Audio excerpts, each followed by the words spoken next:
about Angela Merkel, that the Germans have managed the business, or are managing the business, of taking in 800...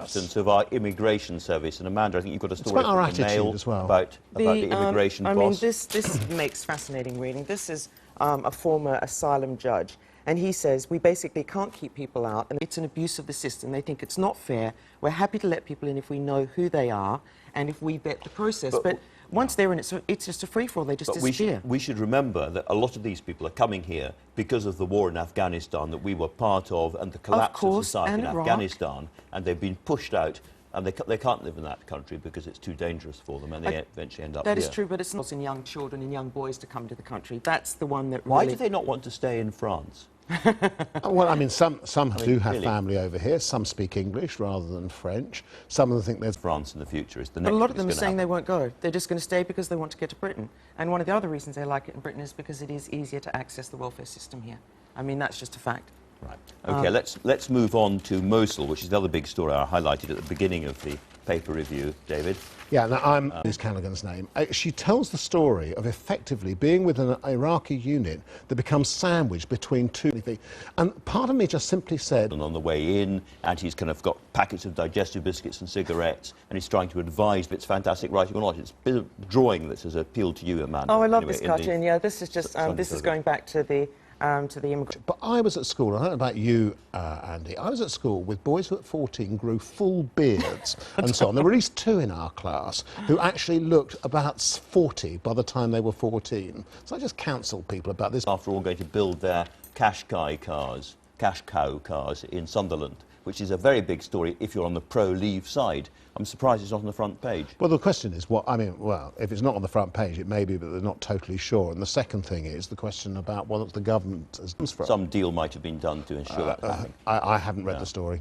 OK. In terms of what the government can and cannot do, Chris Grayling, who's coming on the show shortly, is writing in the Sun on Sunday about this very, very big decision, Gatwick or Heathrow. And he says it's going to be a big... Back in the mid-70s. However, Amanda, both you and I are looking forward to your getting the answer out of Chris Grayling. Yes, yes, we know you're going to get... Because he knows what he really thinks, and it's his job to tell you, and it's your job to get it out of him. He's going to say it's my job to tell Parliament, I fear, but there's going to be an enormous long drum roll. He's not going to give you a running commentary.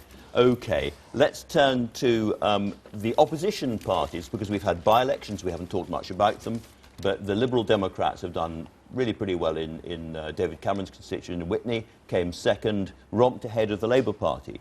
Yeah, well, one of the things that's really interesting about... I mean, firstly, the Liberal Democrats will be saying they've had a string of local council by-election wins, about 20, I think. They've always had a stream of local... Yeah, I know, actually, they've gone down and so on. So they're gradually inching their way back. In about 20 years, they'll get to where they were in the early 80s and so on. But Witney was a good... It isn't rape. And so the Mail has done this fantastic spread. They've talked to lots of unknown rape experts. Well, hardly rape experts. And she says no She three says no times. 3 times, but evidently she doesn't look frightened. There's this quote at the bottom here, which I just love, from one of the experts. She says, her actions aren't fitting with a woman frozen with fear.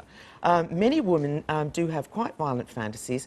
A lot of women might think, I wish my husband would take me like that. Well, a lot of people will... I have two daughters in college and one in her mid-20s, and the last thing I want is them meeting young men who are informed by the psychotherapist who is quoted at the end of this article. I think the BBC have dropped one. I think the BBC have dropped one here.